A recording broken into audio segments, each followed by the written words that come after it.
The Newsround on Off the Ball. With Gillette, for an effortless finish to your day. New Gillette Labs Razor with exfoliating bar. This is News Talk. Welcome along. Monday evenings Off the Ball. Joe Molloy with you. Now, at his current rate of scoring, Erling Haaland will score 72 Premier League goals this season. He probably won't score 72 Premier League goals, but we are looking at a phenomenon. Pat Nevin, Miguel Delaney, Andy Mitten, all on tonight's show. He may score 72 Premier League goals. We can't rule it out just yet. Monday Night Rugby with Jerry Thornley and Liam Toland is on the way. 53106 is the text number. You'll get us at Off the Ball on Twitter. Richie McCormack, hello. Evening, Joe. Nate McCarthy, hello. Hello. I'm trying to think. I'm thinking to myself, could he get 72? What's the record? Probably about 31 or 2? 32? Yeah. Mo Salah, 32. Andy Cole at 34, but there were more games in the season. 42 game season. Yeah. Okay. 32. All right. Well, I'd say 34 is in danger. So I did that thing that people will be talking about when let's not get into fancy football, where I was like, everyone will have Haaland as captain. They're playing against United, it'll be tight. Salah back from a bit of a break, I'll make him captain. I'll try and get like a little jump on the opposition. And it's like every time you make a decision like that, Haaland just like makes a fool of you. And it's like you're 20 minutes into that game yesterday just going, why do I never think? No, it doesn't matter who he's playing. Yeah. This guy's just going to score. And then he adds 2 assists to his hat-trick yesterday. So he's unstoppable. He's just unbelievable. And he's made Kevin De Bruyne look like the player that we've all thought Kevin De Bruyne finally was going to. Yeah, there's that Kevin De Bruyne we've been waiting for. 32-year-old or whatever he is. It was quite something, his ball for Haaland, which never looked on. Oh, it's beautiful. For the first goal. The one where usually he crossed it in and Haaland has this elastic stretch and hits the bouncing ball in, where usually you'd say De Bruyne should be a bit wider and there should be a more inviting channel to whip it into. No, you're 100% This was like, right. it's not really on. Oh.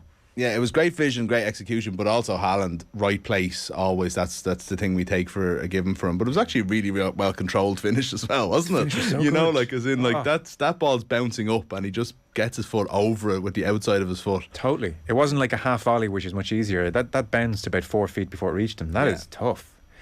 I mean, for the Haalands right the way through, Richie, a perfect day. Alfie being left hanging for a high five was the only difficult moment for the family. Yeah, it's great to see him knocking around. And I know apparently he's feeding the young fella lasagna as well before every game, which is clearly doing the trick as well. God, it's actually incredible to watch a player like that in their pomp at the moment, because I don't know, I don't really feel like we've had one probably since Cristiano Ronaldo probably rose to prominence and turned into that amazing goal scorer. Have we had somebody who, when a chance falls their way, are you so absolutely sure that they're going to convert it? And if they don't, then they probably will get the next one. And he's unstoppable. But to Mick's point, I don't think it should be undersold, the uptick in form that Kevin De Bruyne has shown, having someone like Haaland to be on the end of these balls. It's like Haaland was almost bought as a present for De Bruyne to go, listen, we know you're capable of these amazing passes and these amazing through balls.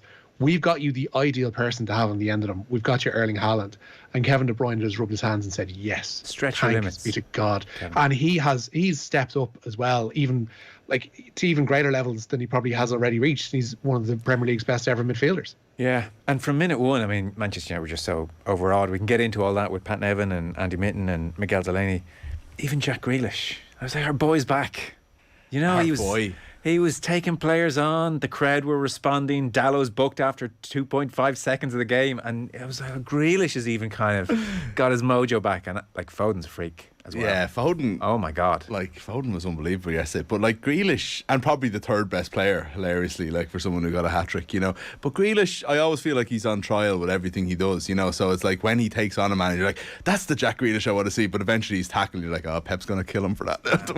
But I felt there were a few times where he took on players and had a bit of a, I'm going to have a Maisie. Yeah. And the crowd, after he lost the ball, didn't give him the groan. No, they didn't. It was like, whoa. Pause, I remember at one point for something where it was like, I thought it was almost quite poor, but he'd given it a go. It was early in the second half. I think they're letting him know whatever Pep's saying to you, Don't mind him. you've got our back. You take him on because we're sick of watching those past teams to death. We need a bit of Jack in there. Can I just bring back to Alfie Haaland for a second? Because I was watching him yesterday, camera going to him. Now, fair enough, he's probably not at every game, whatever, but the camera panned to him a lot. And I'm thinking to myself, do you remember we were talking a few weeks ago about poor Kasper Schmeichel always being compared to his father, and he's like a man in his 30s with a wife and children? Yeah. I was like, but at least his dad was Peter Schmeichel. Surely we're at the stage now where Erling Haaland has so surpassed anything his father did in football that we need to start we need to stop saying the last person to score in a 2-2 draw involving Man City and Nottingham Forest actually was Alfie Haaland. I wonder can Erling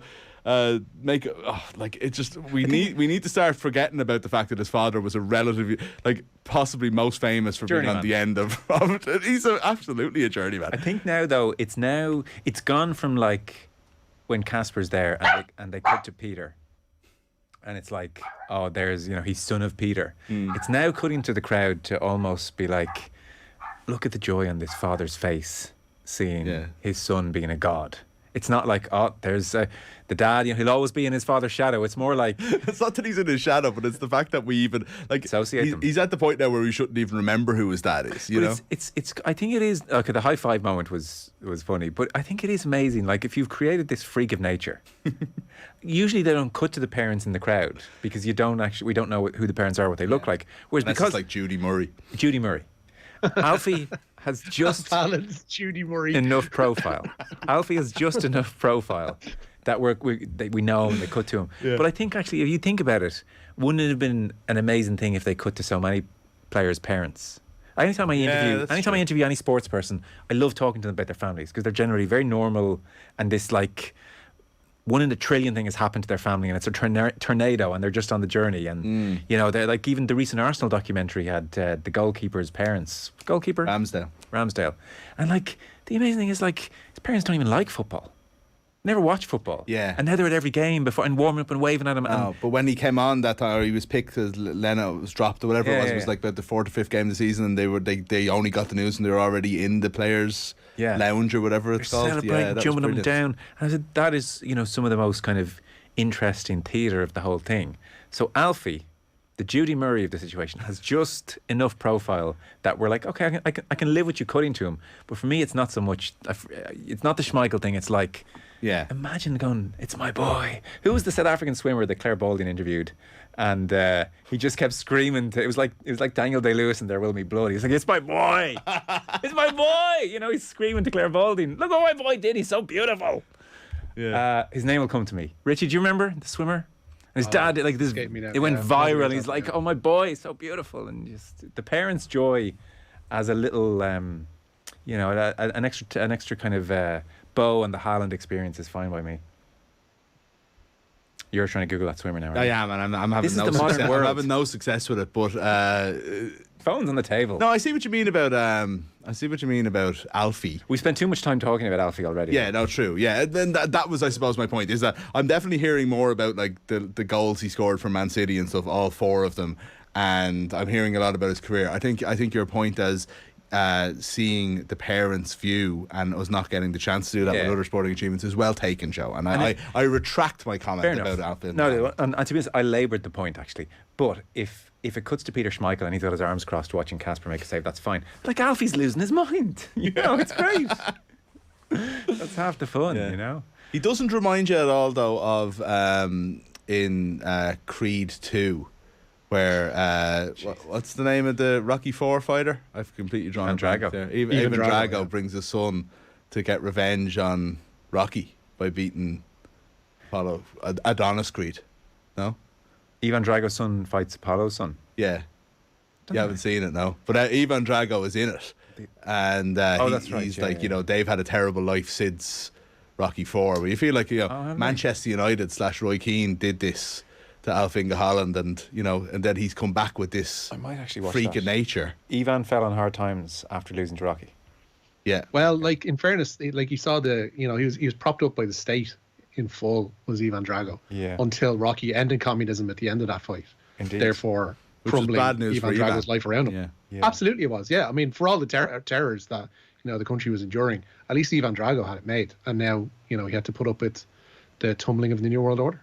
So if Rocky in this sense is Roy Keane and Manchester United is his creed, then Erling has been brought back to take Manchester United down.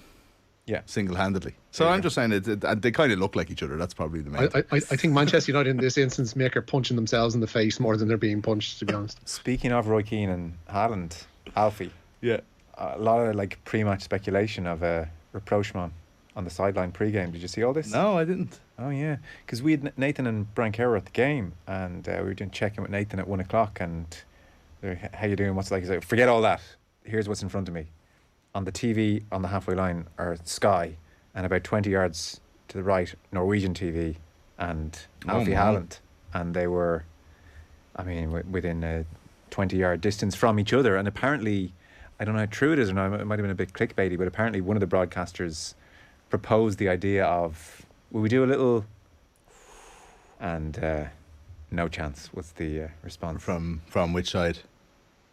We don't know. Was the suggestion. Okay. Because actually, you'd find it on YouTube. Alfie, even though it's the other leg that ended his career, is very much of the opinion that tackle was very significant. Yeah. The Keane tackle. And that, if your one leg is taken, that there can be an effect on the other leg. The impact is not just felt in just that where the stud hit that one knee. Yeah. So... Well, it's the retraining and everything else, yeah. Yeah, and who knows? And I'm not a medical expert. I don't know the nature of the injury, but certainly there would be a frostiness on his side, absolutely towards Keane. And I don't think Keane's of the mind to walk over and Well, he's still probably frosty about the initial. But that's another aspect of the Haaland circus is Sky TV and Norwegian TV following them around for the next 30 matches. Dear, we should press on. So, Newsround is, as ever, with thanks to Gillette Labs for an effortless finish to your day. And Richie, bad news for the Irish rugby team. Few injuries from the weekend. Yeah, worrying news on the injury front with the autumn international is just a month away. Ulster's Jacob Stockdale has been sent for an MRI after suffering an ankle injury in Friday's defeat to Leinster. Ulster have been keen to stress that the injury is not connected to the one which kept Stockdale on the sidelines for a year. Meanwhile, Leinster have confirmed that Jamison Gibson-Park sustained a hamstring injury in training last week and will definitely miss this weekend's visit of the South Sea Sharks to the RDS. He's yet to play this season. Meanwhile, Caelan Doris continues to observe the return to play protocols, having suffered a head injury against Benetton. That was over a week ago now. Both Ronan Kelleher and Dave Carney will be assessed this week with respective hamstring and adductor injuries. Leinster have won each of their 3 matches so far this season, but Jordan Larmour says they need to improve on closing out games. Yeah, it is probably something we need to work on. I think probably the last 20 minutes of the game, that's when it's really crucial. And in the past, we've played poorly in the last 30 minutes of a game, so it is an area that we're aware of and where we need to get better, especially in the bigger games when those are the big moments that you need to be winning. So it's something we have talked about, but we'll be looking to improve it. And it comes down to probably just the basics. Getting our set piece right, playing in the right parts of the field, and I suppose keeping whoever we're playing at an arm's length. John in Dublin, speaking of sporting parents, remember the BBC cameras cutting away to Tim Henman's father at Wimbledon. Always wearing a really good suit, looking like he'd spent the morning at his desk in the city, and always looking slightly nonplussed about why his son was bothering with the tennis nonsense instead of getting a real job. See, I don't actually remember. 100%. 100%. Do you ever see one of those age apps thing where you take a picture of your face and it shows you what you look like at the age of 75? That's what Tim Henman's dad always looked like. It's as if someone ran Tim's face through the Age Face app and then made him into a 75-year-old. But he always did look pretty stern and of uninterest. Yeah. Tennis has always been good for that. I remember the Becker parents, I think, were always shown when Boris was starting off, and Steffi's for all the problems. You got the family boxes, don't you? That's why, at football, it's so hard to pick out the parents, and that's why. And in fairness to Alfie, he's not sitting there Henman-esque. He's enjoying the ride, which I think is nice to see. So loads of texting. Thank you very much. 53106. Listeners never let you down, whether it's a Kenny Cunningham crossword or what's that name? I didn't think they were great at the crossword, actually. Oh, they were straight in with the Archer. That was the only one we threw to them. The Archer was good, yeah. They were straight, yeah. They gobbled that up like lines. Didn't they get one wrong, but then it turned out they weren't wrong. It's just that Kenny had his other one wrong. It was a shocking knock-on effect for Kenny. He had to realise the difference between an accomplice and accessory. Let's not go back. Loads of texts saying Chad Lacrosse, thank you. So I think this may or may not work. Pete's going to try and play this literally off YouTube. So give us this is with Claire Balding after his boy had done good. Is Chad's father Bert. My word, what a performance! Unbelievable. I've never been so happy in my life. And it's something indescribable. I mean, what happened tonight is like I died to heaven, and if whatever happens in my life now, it's plain sailing. And there is your boy down there. I think he could hardly believe it. Not just that he's won the gold medal, but that he's beaten Michael Phelps. Wow, this is unbelievable. Look at him. And he's beautiful. Look at this. What a beautiful boy. Look at him. Sorry. Oh my God. Tell us a bit about Chad and when... There we go. Bert Lacrosse. Beautiful Chad. That's is lovely. Isn't that cool? I do remember that now you say it. Yeah. I love Claire Balding's laugh there as well. Yeah. She's just fantastic at that. Broadcasting, not laughing. Who's Clubber Lang, lad, says Jason Limerick. Don't start on... No, we're done. With the analogy was on thin ice to begin with. Lads, if Roy Keane hadn't injured Alfie, then we wouldn't even remember who he was, says Darren in Westport. Like the likes of me and Richie would. Absolutely. But I'd say you'd have forgotten him. Why do you think that? Am I not? Because you just don't commit those pointless things to memory. I really do. Do you remember David Hopkins? No. Because David Hopkins and Alfie Haaland were about the same level. Similar era? Similar enough era. They both played for Leeds. Yeah. I feel I'd have a better stab at 90s than Alfie's era. Which was... These are 90s. Early 2000s. Early 2000s. 97 was when Keane did his crucial, like. Yeah. Yeah. I guess Alfie was there then. He very much was. Shouting at him to get up. Dear. Yeah. That was such a... It was so obvious Keane had done something bad there. The way he went over, the limp, the initial... Yeah. Oh, jeez. Yeah. Down.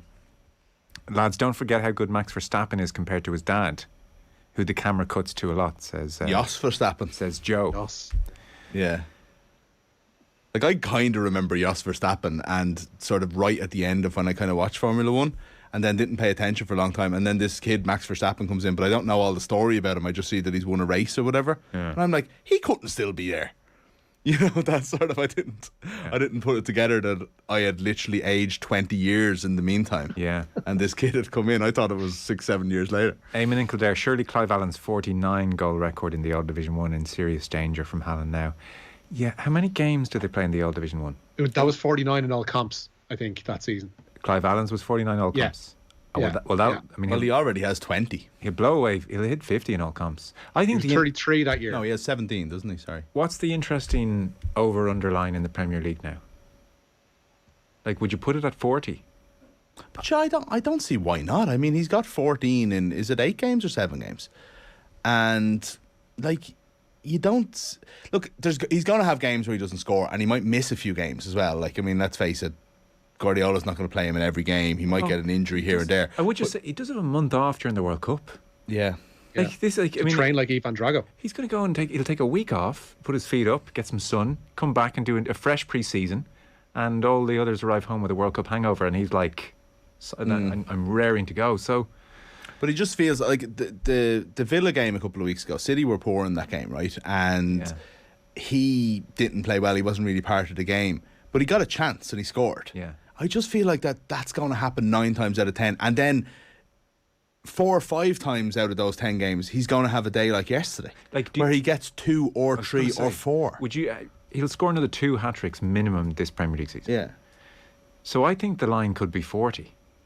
Like, so Salah... As an over-under, I think he'll get 40. Is the line 45? You know, to make you really, Yeah, something will happen. It's not going to be like this. 40. It's not going to be September football forever. There's going to be like... you can be a perfect season. Messi and Ronaldo had those freak years in La Liga. That's true as well. What would only one, looking at the lines here, only one person has done 30 in the last 14 years. And Salah. that was Suarez. No, it was Suarez in 2014. Oh no, Salah has the record, Rich, I think. Salah had 32 in 18. Okay. I think I googled it yesterday, talking to Kenny Cunningham.